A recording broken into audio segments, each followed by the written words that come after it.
நடுவர்களே, என்னை வாராது வந்த மாமுனி அப்படின்னு சொன்னீங்க. அதை நீங்கள் எப்படி எடுத்துக்கிட்டீங்களோ தெரியல. நான் எப்படி எடுத்துக்கிட்டேன் அப்படின்னா, மற்றவர்கள் அழைத்திருந்தால் கண்டிப்பாக நான் போயிருக்க மாட்டேன்.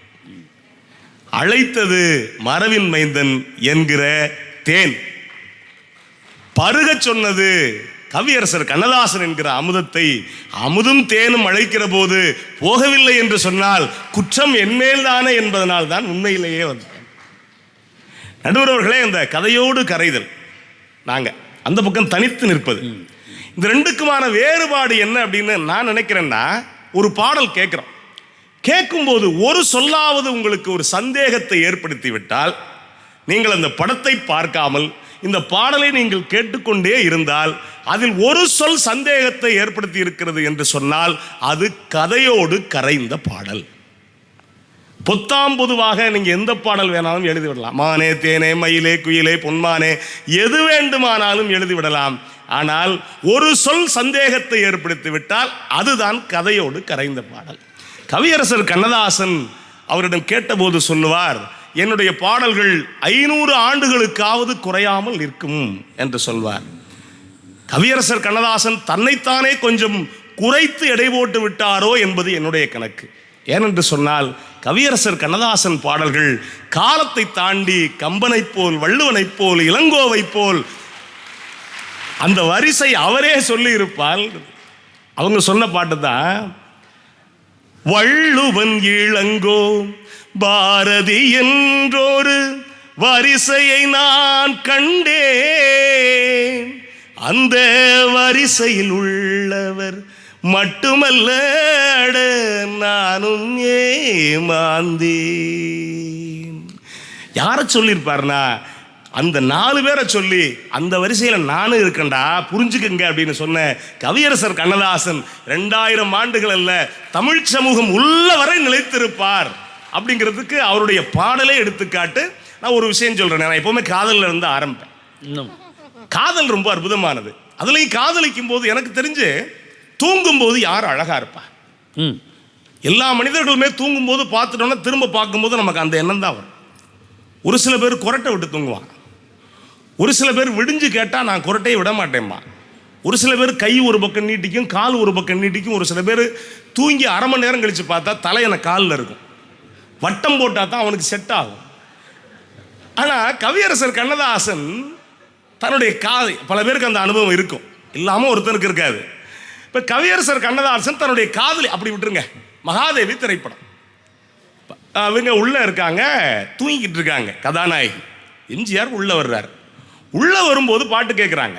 இந்த பாட்டை நீங்கள் தனியாக கேட்டு பார்த்தீங்கன்னா புரியாது. காதலி ஏன் தூங்குறா, இப்போ போய் எவன் ஏன் தொந்தரவு பண்ணுறான்னு ஒரு எண்ணம் வரும். இப்போ கதையோடு கரைந்தது எங்கே அப்படின்னு பாட்டு கொடுத்துருப்பாரு. தூங்கிக்கிட்டு இருப்பா, பாட்டு ஆரம்பிக்கும், கண் மூடும் வேளையிலும் கலை என்ன கலையே, கண்ணே உன் பேரழகின் விலை இந்த உலகே, ஓ இது.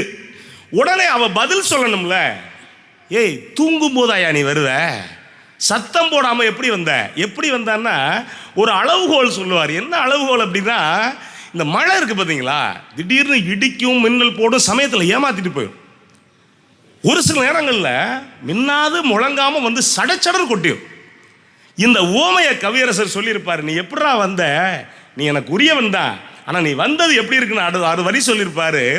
மின்னாமல் முழங்காமல் வருகின்ற மழை போல் சொல்லாமல் கொள்ளாமல் வந்தது ஏன் சிலையே, கண்மூடும் வேளையிலும் கலை கண்டு மகிழும் கண்ணாளன் கற்பனையின் விலை இந்த உலகே, ஓ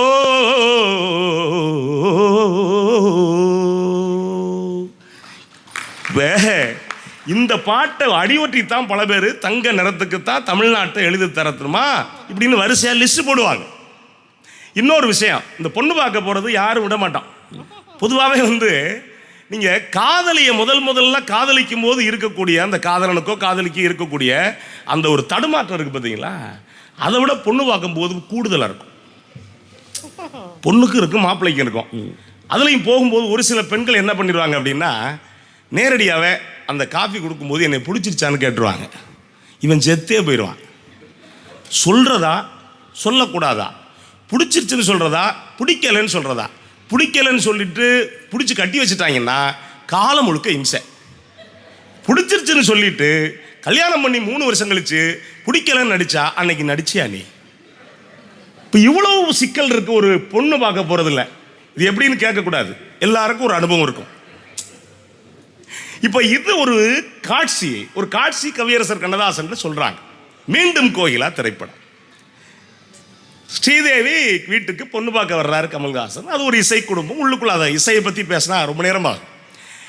இதுக்குள்ள திடீர்னு அவளை பார்க்கும்போது என் மனசு எப்படி இருந்தது அப்படின்னா, கவியரசர் கண்ணதாசன் சொல்லுவார். நான் சொல்கிறேன், சொல்ல விட அவரே சொல்லியிருப்பார், சொல்லாத சொல்லுக்கு விலை ஏதும் இல்லை அப்படின்னு இருப்பார். அந்த சொல்லாத சொல்லுக்கு என்ன விலைன்னு இந்த பாட்டில் சொல்லியிருப்பார்.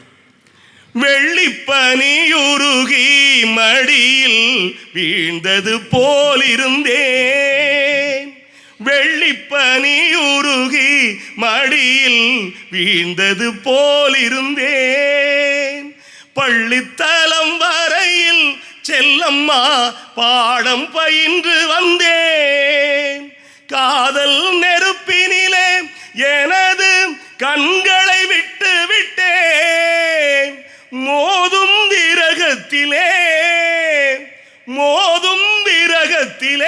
செல்லம்மா சின்னஞ்சிறு வயதில் எனக்கோர் சித்திரம் தோணுதடி, பின்னல் விழுந்தது போல் எதையோ பேசவும் தோணுதடி, செல்லம்மா பேசவும் தோணுதடி. இந்த பின்னல் விழுந்ததுங்கிற சொல்றது பார்த்தீங்களா, காதலிக்கிட்ட வராது, அவ சரளமா பேசுவான். பொண்ணு பார்க்க போகும்போது தான் பெண்கள் பின்னல் விழுந்த மாதிரி பேசுவாங்க. திருமணத்துக்கு பிறகு ஆண்கள் பின்னல் விழுந்து பேசுவான். இந்த இடையில வச்சிருப்பாருல, பின்னாலையும் விழுந்து பேசுவான். ஆமா, பின்னாலும் விழுந்து பேசுவான். உங்க அனுபவம் உங்களுக்கு, என் அனுபவம் எனக்கு, எல்லாம் கூட்டி கழிச்சு பார்த்தா ஒன்னாதான் இருக்கு, ஒண்ணுதான். அந்த மோதும் விரகத்திலே தெரியுமா, அந்த 1000 அர்த்தம் இருக்கு. மனோன்மணி ஒரு பாட்டு சொல்லிட்டு போனாங்க, அது வந்துட்டு தனித்து நின்ற பாடல் அப்படின்னு சொன்னாங்க. இருவர் உள்ளம் திரைப்படத்தில் பாட்டு வரும். என்ன அப்படின்னா, கதைப்படி நடிகர்கள் சிவாஜி கணேசன் ரொம்ப உல்லாசமாக இருக்கக்கூடியவர். வந்துட்டு சரோஜாதேவி இவர் திருத்துவாங்க. திருத்தினா கூட இவருக்கு பிடிக்காது. இந்த சூழலுக்கு பாட்டு கேட்குறாங்க. அவன் அளவு கடந்த காதலோடு அவன் கூட இருக்கா. இந்த சூழலுக்கு நீங்கள் பாட்டை தனியாக கேட்டு பாட்டீங்கன்னா உங்களுக்கு ஏகப்பட்ட சிக்கல் வரும். ஏன் எழுதினாரு இவர், ஏன் எழுதினாரு அப்படின்னு பல சிக்கல்கள் வரும். எனக்கு அதில் பிடிச்ச ஒரு வரி இருக்கு. என்ன அப்படின்னா, என்றும் அவள் எங்கள் வீட்டு திருமகளாவாள், அந்த இனிய மகள் எனது தாய்க்கு மருமகளாவாள் அப்படின்னு இருப்பார். என் மனைவி ஆவாள்னு சொல்லலாம்ல, ஏன் மருமகளாவாள் அப்படின்னு சொன்னார்னா, 2 பேரையும் மூட்டி விட்டு அவங்க பாட்டுக்கு சந்தோஷமா இருப்பாங்க. இது ஒரு வகையான உறவுக்கு நெருக்கத்தை ஏற்படுத்துறது. ரொம்ப அழகான வரி கொடுத்திருப்பாரு.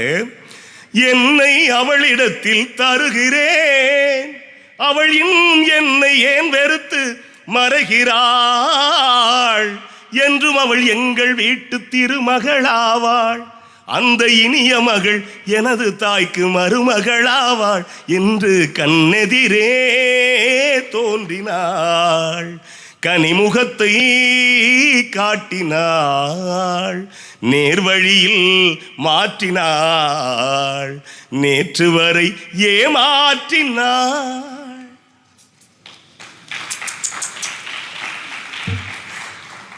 அந்த நேர்வழியில் மாற்றினாளுங்கிறது தான் படத்து கதை. அந்த மொத்த படத்து கதையை எதை நேர்வழியில் மாற்றினாள், முடிஞ்சு போச்சு. கதையோடு கரைதல்னா வேற ஒன்றும் இல்லை. இதுதான். நீங்க இந்த பாட்டை படம் பார்க்காம எத்தனை பேர் கேட்டிருப்பீங்க? இப்போ இது வரைக்கும் அந்த சந்தேகம் இருந்திருக்கும். இப்போ படத்தை போய் பாருங்க, சந்தேகம் தீர்ந்துடும். இப்போ இதுதான் கதையோடு கரைதல். நான் இன்னொரு பாட்டுங்க, எனக்கு ரொம்ப பிடிச்ச பாட்டு. இந்த பாட்டை நான் ரொம்ப நாள் கேட்டுட்டு அதுக்கு பிறகுதான் இந்த படத்தை பார்த்தேன். கிழக்கே போகும் ரயில் அப்படிங்கிற திரைப்படம். சுதாகர் கிராமத்தில் ஒருத்தர் கவிதை எழுதுனான்னா மொத்த ஊர் அவனை பைத்தியமா பார்க்கும். நீங்க நகரத்திலே பார்ப்பாங்க, அது வேற. நீங்க யாருக்கிட்டையாவது வெட்டியாக பேசுனீங்கன்னா மகிழ்ச்சி அடைவாங்க. போயிட்டு நான் ஒரு கவிதை எழுதியிருக்கேன் அப்படின்னா பைத்தியம் கிளம்பிருச்சுடா.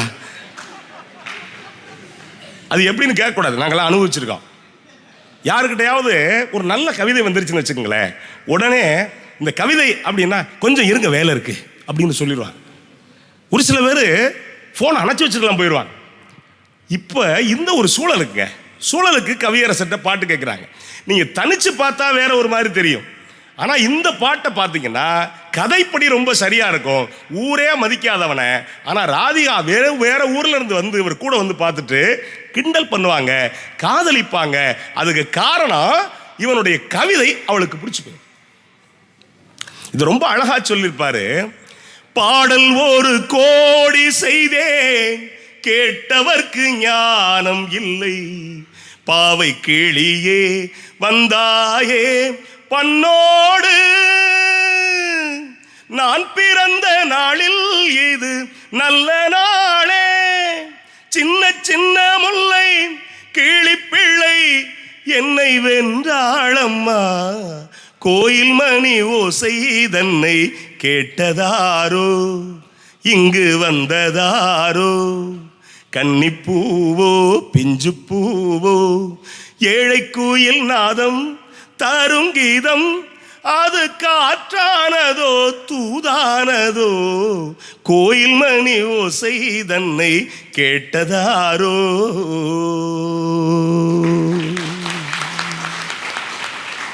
நடுவர்களே, உயர்ந்த உள்ளம். எனக்கு உயர்ந்த உள்ளத்துக்கும் உயர்ந்த மனிதனுக்கும் பெரிய குழப்பம். ஏன்னா ரெண்டுமே நடிகர் திலகம் சிவாஜி கணேசன் நடிச்சது. நீங்க ரெண்டுல ஏதாவது ஒரு படத்தை எடுத்துக்கங்க.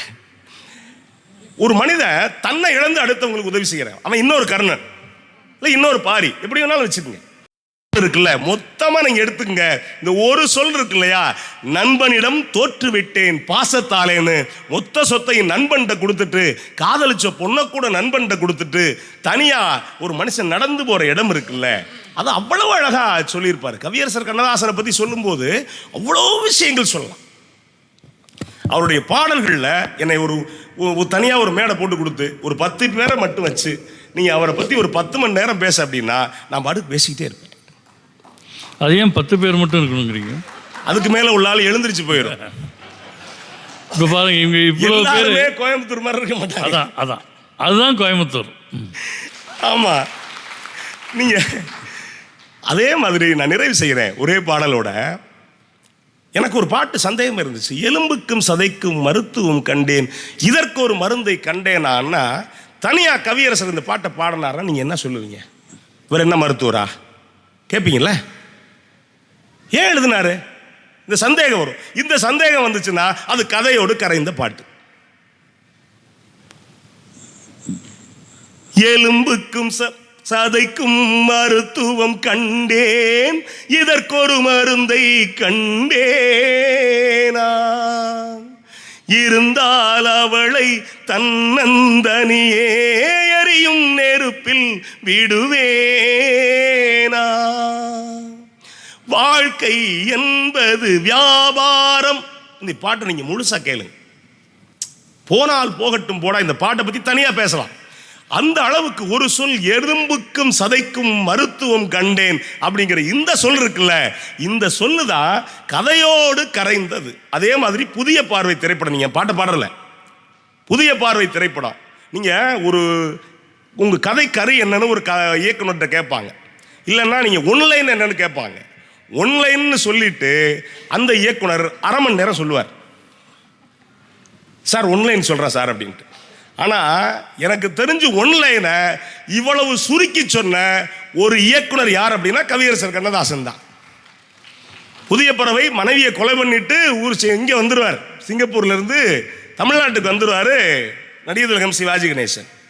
பின்னாடி சிஐடியா தேடி சரோஜாதேவி வருவாங்க. இப்போ இந்த அம்மா கேட்கணும், இதுதான் கதை, உன்னை ஒன்று கேட்பேன், உண்மை சொல்ல வேண்டும், அவ்வளவுதான். நீங்க அப்புறம் என்னை பாட சொன்னாலும் என்ன பாட தோன்றும், அது பாடுறமா பாடலையா இல்லை, அதெல்லாம் அப்புறம். உன்னை ஒன்று கேட்பேன், உன்னை சொல்ல வேண்டும்னு 4 சொல்லுல மொத்த கதையை சொன்ன, அப்படி சுருங்கி சொல்லி பொருள் விளங்க வைத்த கவிஞன் அப்படின்னா கவியரசர் கண்ணதாசன். நடுவர் அவர்களே, அவருடைய உலகம் எப்படிப்பட்டது அப்படின்னா, ஒரு தனி கவிதையில் ஒரு அழகான ஒரு பாட்டு சொல்லியிருப்பார். தத்துவ வேதத்தை சத்திய மார்க்கத்தை பக்தர்கள் பார்க்கட்டுமே, சிவ முக்தர்கள் பார்க்கட்டுமே, இந்த பித்தன் இருக்கிற காலம் வரை பெண்ணை ரசிக்கட்டுமே, மது கண்ணை மயக்கட்டுமே அப்படின்னு இருப்பார். இது தனி கவிதைக்கு பொருந்தும். அதே அப்படியே வாங்க, இது வசந்த மாளிகை திரைப்படம். Very good, very good. வசந்த மாளிகை திரைப்படம் இந்த 2 சொல்ல மட்டும் தாங்க வச்சிருப்பார் இதுக்குள்ள. இதுதான் மொத்த ஒரு நடிகனுடைய, கவியரசர் நடிகர் சிவாஜி கணேசனுடைய வாழ்க்கை என்னன்னா, மது மாது மகிழ்ச்சியோட இருப்பார். ஆனால் ரொம்ப நல்ல மனிதன். பல பேர் மது மாது எதுவுமே இருக்காது. ஹிட்லர் எதுவுமே கிடையாது சார், அவனை நல்ல மனுஷன் கணக்கில் சேர்க்க முடியாது. நீங்க இப்ப இதுக்குள்ள என்னுடைய ராஜ்யம் எது அப்படின்னு கவியரசர் கண்ணதாசன் சொல்றாரு. அவருடைய ராஜ்யம் ஒரு பக்கம், இன்னொன்னு அந்த பாத்திரத்தினுடைய ராஜ்யம் எது அப்படின்னு ரொம்ப அழகா சொல்லியிருப்பாரு. கட்டழகானதோர் கற்பனை ராஜ்யம் கட்டி முடிந்ததடா, அது கட்டில் அமைந்ததடா. கட்டழகானதோர் கற்பனை ராஜ்யம் கட்டி முடிந்ததடா, அதில் கட்டில் அமைந்ததடா. கொடும் சட்டங்கள் தர்மங்கள் ஏதும் இல்லை, இன்ப சக்கரம் சுற்றுதடா, அதில் நான் சக்கரவர்த்தியடா. ஒரு கிண்ணத்தை ஏந்துகின்றேன், ஏன் ஏன் ஏன் பல எண்ணத்தில் நீந்துகின்றேன். ஒரு கிண்ணத்தை ஏந்துகின்றேன், ஏன் ஏன் ஏன். பெரியோர்களே, இது எழுதுனது கவியரசர் கண்ணதாசன். இதுல ரொம்ப நுட்பமான வரி எத்தனை பேர் நீங்க கவனிச்சிருப்பீங்க. ஏன்னா ஒரு சொல்ல கூட உங்கள்ட்ட இருந்து யாரும் மறைக்க முடியாது. கொடும் சட்டங்கள் தர்மங்கள் ஏதுமில்லை என்ப சக்கரம் சுற்றுதடா, அதில் நான் சக்கரவர்த்தியடா என்று சொன்ன இந்த சொல் இருக்கிறதே, அது குடிச்சிட்டு சொன்னா கூட பரவாயில்ல, குடிக்காம சொன்னா கூட பரவாயில்ல. இந்த சொல்படி இந்த உலகம் இருந்தால் இந்த உலகத்தில் சாதி சண்டை இல்லை, மதச்சண்டை இல்லை, இனச்சண்டை இல்லை, மொழிச்சண்டை இல்லை. இந்த உலகத்தில் மனிதர்கள் சமமாக வாழ்வார்கள் என்பது அந்த பாட்டிலும் சொல்லி இருக்கிறார் கவியரசர் கண்ணதாசன்.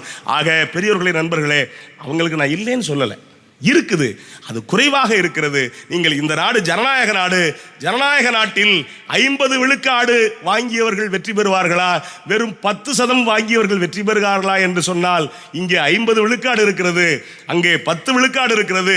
தீர்ப்பை நீங்கள் யாருக்கு கொடுப்பீர்கள்? நடுவர் வசம் உங்களையும் சேர்த்து விட்டு விடுகிறேன். கவியரசரை பற்றி இப்போ பேசக்கூடியவங்க மேடையில் இருக்கிற எல்லாருமே பெரியவர்கள், நான் இளையவன். ஆனால் எனக்கு என்ன பெருமை அப்படின்னா, கவியரசர் கண்ணதாசன் அவர்கள் பிறந்த செட்டிநாட்டு மண்ணுக்கு அங்கே இருக்கக்கூடிய தேவகோட்டையிலிருந்து நான் வந்து பேசுகிறேன் என்பது ஒரு பெருமை.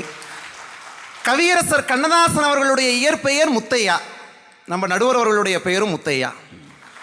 ஆனால் 2 பேருக்கு ஒரு வித்தியாசம் இருக்குது. அந்த முத்தையா எங்கள் மண்ணின் மைந்தன், இவர் மரபின் மைந்தன். நல்ல வேலை, வேற ஏதோ வித்தியாசம் சொல்ல போறீங்களோன்னு பயந்துட்டு. அதெல்லாம் எப்போவுமே நான் சரியாக பேசுவேன். அது முழு போதையில் இருக்கிறவங்க தான் இப்படி சொல்லுவாங்க, நான் எப்பவுமே சரியா பேசுவேன். இப்போ ஒரு ஜீப்பில் போகக்கூடிய ஒரு பாட்டு சார், முள்ளும் மலருங்கிற திரைப்படம். அந்த படத்தோட கதைக்கும் இந்த பாட்டுக்கும் நீங்கள் என்ன தேடி பார்த்தாலும் சம்மந்தமே இருக்காது. கதையோட கரைஞ்சு போச்சுலாம் சொல்ல முடியாது. அந்த பாட்டில் அந்த ஜீப் எப்படி போகுதான், மலைப்பகுதியில் வளைஞ்சு வளைஞ்சு போகுதான்.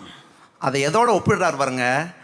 வளைந்து நெளிந்து போகும் பாதை மங்கை மோக கூந்தலோ, மயங்கி மயங்கி செல்லும் வெள்ளம் பருவனான ஊடலோ, ஆலம் கொடி மேலே கிளி தேன் கனிகளை தேடுது, ஆசை குயில் பாஷையின்றி ராகம் ஒன்று பாடுது, காடுகள் மலைகள் தேவன் கலைகள் செந்தாழம் பூவில் செந்தாழம் பூவில் வந்தாடும் தென்றல் என் மீது மோதுதம்மா, புவாசம் மேடை போடுதம்மா, பெண் போல ஜாடை பேசுதம்மா, அம்மம்மா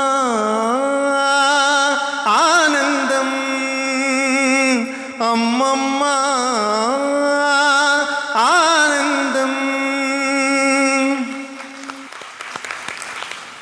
கம்பராமாயணத்தில் கம்பர் சீதா பிராட்டியை பற்றி சொல்லுகிற போது ஒரு வார்த்தை போட்டிருப்பார், பொய்யோம் எனும் இடையாளொடும் அப்படின்னு. இடை இருக்கா இல்லையானே தெரியல, அப்படி இருக்கா சீதை அப்படின்னு. அதை எடுத்துட்டு பாமரர்களுக்கும் புரிய வச்சாரு பாருங்க ஒரு பாட்டில். எப்படி தெரியுமா? கன்னி தமிழ் தந்ததொரு திருவாசகம், கல்லை கனி ஆக்கும் முந்தன் ஒரு வாசகம், உண்டென்று சொல்வதுந்தன் கண்ணல்லவா வண்ண கண்ணல்லவா, உண்டென்று சொல்வதுந்தன் கண்ணல்லவா வண்ண கண்ணல்லவா, இல்லை என்று சொல்வதுந்தன் இடையல்லவா மின்னல் இடையல்லவா. ஆஹா ஆஹா ஆஹா ஆஹா.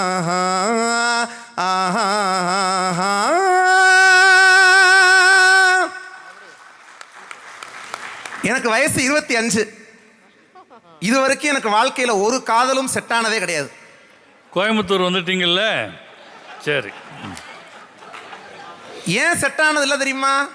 ஒரு காதல் நமக்கு அமையணும்னா நிறைய பொய் சொல்லணும். எனக்கு பொய் சொல்லவே தெரியாது, அதனால.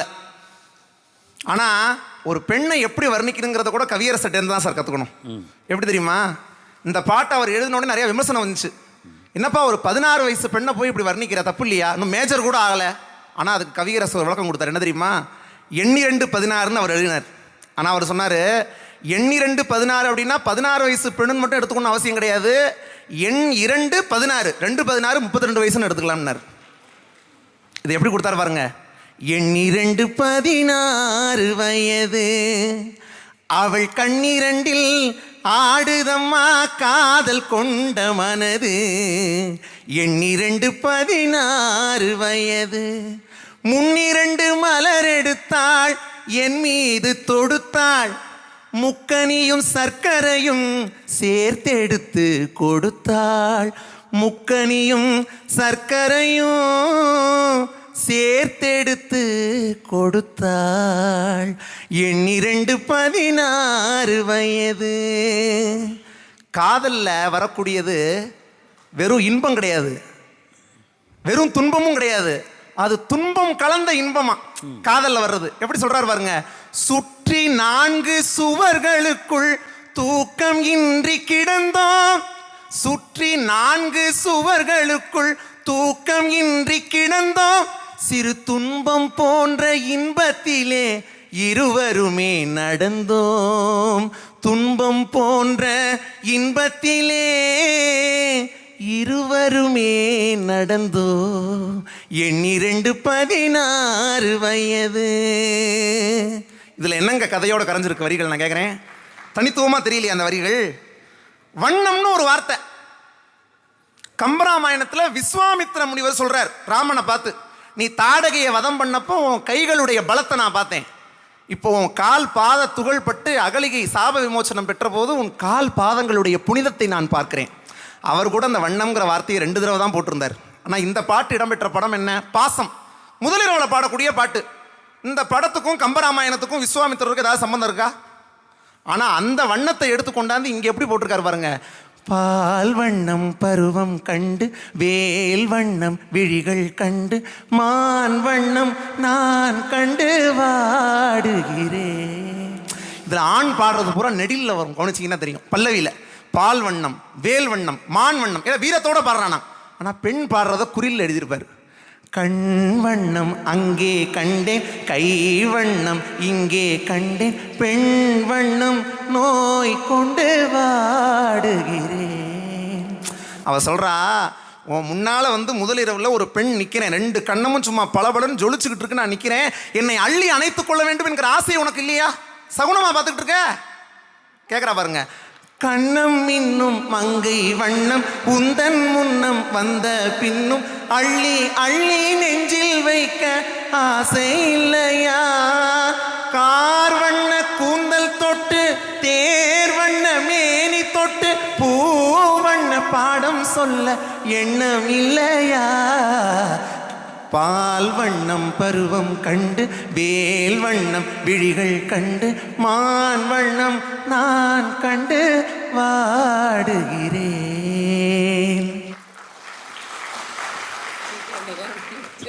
ஒரு பெண் நடந்து வர்றாளாம் சார்.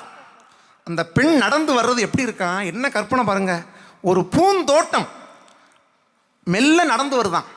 அந்த பூந்தோட்டம் நடந்து வந்து கண்ணடிச்சு கை கொடுக்குற மாதிரி இருக்கான் அந்த பெண் நடந்து வர்றது. இது 4 குரலிசை பாட்டு. மாட்டுக்கார வேலைங்கிற திரைப்படம். ஒரு எம்ஜிஆர் அவர்கள் வக்கீலா வருவார், இன்னொருத்தர் மாட்டுக்காரராக வருவார். இந்த ரெண்டுக்கும் எப்படி கொடுக்குறாரு பாருங்க.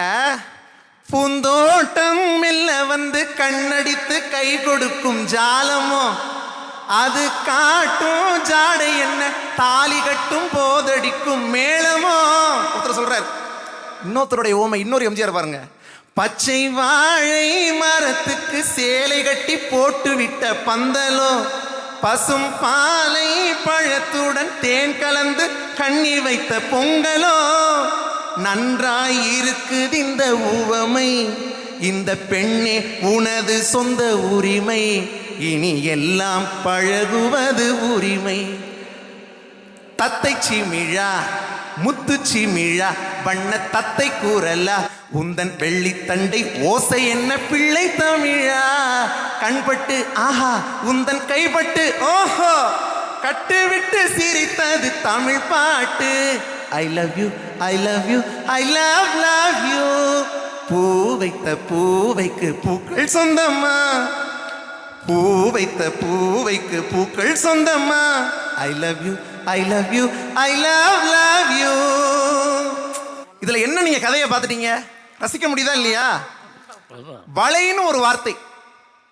இந்த வளைங்கிற வார்த்தை வண்ணம் எப்படியோ அதே மாதிரி. இது ஒரு சொற்சிலம்ப பாடல். ஒரே சொல்லை பாடலின் அத்தனை வாக்கியங்களிலும் ஒரு விளையாட்டாக சிலம்பு போல் சுழற்றி இருப்பார். வளைங்கிற ஒரு வார்த்தையை வச்சுக்கிட்டு, சின்னவளை முகம் சிவந்தவளை நான் சேர்த்து கொள்வேன் கரம் தொட்டு, என்னவளை காதல் சொன்னவளை நான் ஏற்றுக்கொள்வேன் வளையிட்டு. 2 பேரும் திருமணமாகல, 2 பேருக்கும் திருமணமாகாத காதலர்கள். அதனால சேர்த்து கொள்வேன் கரம் தொட்டு, அவ்வளோ கண்ணியமா. ஆனால் அவன் என்ன பண்றா, ஏற்றுக்கொள்வேன் வளையிட்டு அப்படிலாம் சொல்லக்கூடாது. என்னை வளைத்துக்கொள் வளையிட்டு சுதந்திரம் கொடுத்துட்றா. இன்னும் வந்தவளை கரம் தந்தவளை நீ வளைத்துக் கொள்வாய் வளையிட்டு, பூங்குவளை கண்கள் கொண்டவளை புது பூ போல் தொட்டு. நீ என்ன தொடு, ஆனா எப்படி தொடணும், கண்டிஷன் போட்டா பாருங்க. பூ மாதிரி தொடணும். பால் வண்ணம் பாட்டிலையும் வந்துச்சு அதே மாதிரி. பூவண்ண பாடம் சொல்ல எண்ணம் இல்லையா, அங்க பூவண்ண, இங்க பாருங்க புது பூ போல் தொட்டு. அவ பூ மாதிரி தொட சொன்னோடனே உனக்கு ஒரு மாதிரி ஆயிடுச்சு. தம்பி, இந்த பாட்டுக்கு நீங்க இவ்வளவு கோனார் நோட்ஸ் போட்டீங்கன்னா காதலிக்கவே முடியாது வாழ்க்கையில். அவ சொல்றா பாருங்க, என்னுடைய கண்ணம் எப்படி இருக்கு பாரு, இளஞ்சிவப்பு, இந்த மாதுளை பழத்தில் இருக்கக்கூடிய அந்த இளம் சிவப்பு முத்துக்கள் போல சிவந்து போயிருக்கிறது என்னுடைய கண்ணம். நீ அணைத்து கொண்டால் அந்த சிவப்பு கரைந்து போய்விடும் என்று சொல்கிறாள். கண்ணம் மாதுளை கனிந்த சேயிழை கரைத்தால் கரையாதோ, இரு கண்ணால் சொன்னால் பக்கம் வந்தால் தந்தால் நெஞ்சில் அணைத்தால் அடங்காதோ. நீ அணைத்து கொண்டால் என்னுடைய கன்னத்திலே இருக்கிற அந்த இளஞ்சிவப்பு நிறம் கூட கரைந்து போய்விடும் என்று சொல்கிறாள் பாருங்கள். இந்த வளைங்கிற ஒரு வார்த்தையை வச்சு எத்தனை வளை, சின்னவளை சிவந்தவளை என்னவளை சொன்னவளை வந்தவளை தந்தவளை கொண்டவளை தொடர்ந்தவளை படித்தவளை தூயவளை நீயவளை பூங்குவளை வளையிட்டு வளைத்து 16 வளை பண்ணியிருக்கார். எவ்வளவு அழகு பாருங்க. நிறைவா ஒரு பாடலோட நான் நிறைவு செய்கிறேன். சர்வர் சுந்தரம்னு ஒரு படம். KR விஜயா அம்மா கதாநாயகி. அவங்களுக்கு நிச்சயதார்த்தமாகும். இந்த KR விஜயாவா உங்க அம்மாவா? மரியாதையா சொன்னேன். ஓ, இதான் கோயம்புத்தூர் வந்தாலே அந்த மரியாதை தானாக வந்துடும். கையில் ஒரு கிளியை வச்சுருக்காங்க. நிச்சயதார்த்தம் ஆயிடுச்சு. தந்தை அவங்க விரும்பக்கூடிய காதலனுக்கே அவங்கள திருமணம் செய்து கொடுக்க சம்மதம் தெரிவிச்சிட்டாரு. அந்த சந்தோஷத்தில் கிளியை வச்சுட்டு பாடுறாங்க. அந்த பாட்டு ரொம்ப ஒரு வித்தியாசமான பாட்டு. கேள்வி பதில் பாணியில் வரும். முதல்ல ஒரு கேள்வி கேட்பாங்க. அந்த கேள்விக்கு கிளி பதில் சொல்லுமா சொல்லாது, சும்மா வச்சுட்டு கேட்பாங்க கிளிகிட்ட. கேள்வியை கேட்டுட்டு அதுக்கு இவங்களே ஒரு பதில் சொல்லுவாங்க. ஆனால் அந்த பதிலாக இருக்காது, அதுவும் கேள்வியாக இருக்கும். இதுதான் அந்த பாட்டில் இருக்கக்கூடிய புதுமை.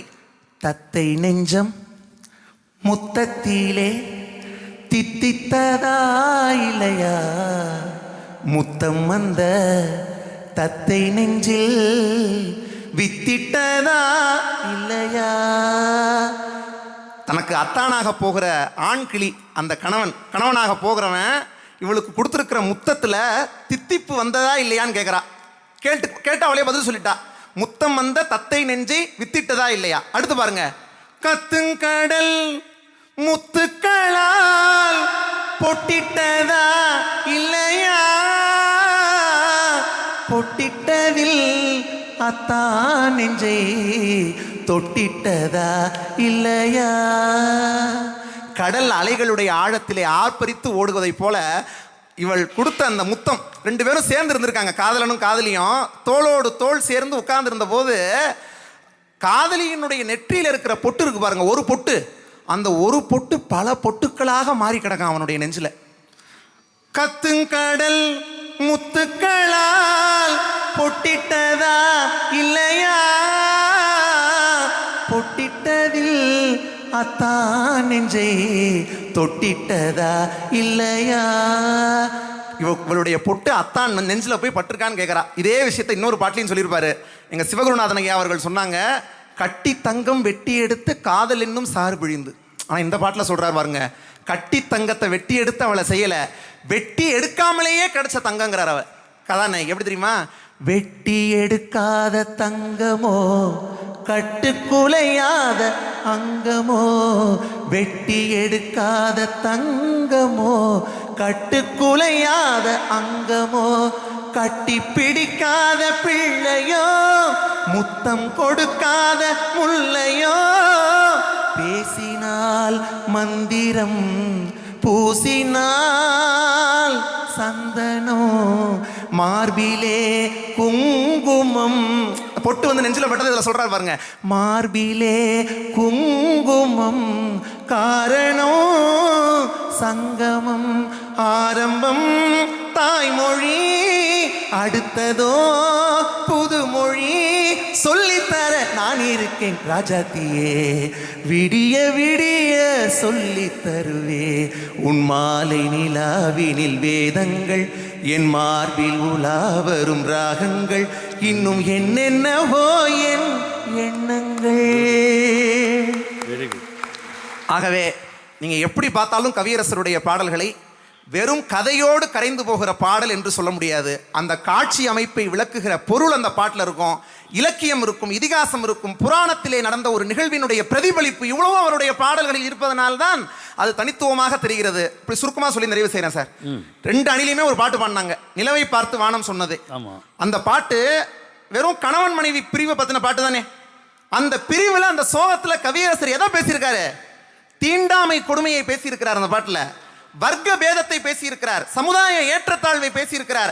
பெரிய புராணத்துக்கு போறாரு, திருநீலகண்ட நாயனாருடைய மனைவியை இவருடைய மனைவியோட ஒப்பிடுறார் சார். இதுதான் தனித்துவம். எப்படி தெரியுமா, புதியதல்லவே தீண்டாமை என்பது, புதுமை அல்லவே அதை நீயும் சொன்னது, சொன்ன வார்த்தையும் இரவல் தானது, திருநீலகண்டரில் மனைவி சொன்னது, திருநீலகண்டரின் மனைவி சொன்னது, நிலவை பார்த்து வானம் சொன்னது என்னை தொடாதே, நிழலை பார்த்து பூமி சொன்னது என்னை தொடாதே. இந்த பதிவை குறித்து உங்களுடைய கருத்துக்கள் வரவேற்கப்படுகின்றன. மறவாது ஐதருமபுரி சேனலை சப்ஸ்கிரைப் செய்து பாருங்கள். இந்த நாள் இனிய நாளாக அமைய வாழ்த்துகின்றோம்.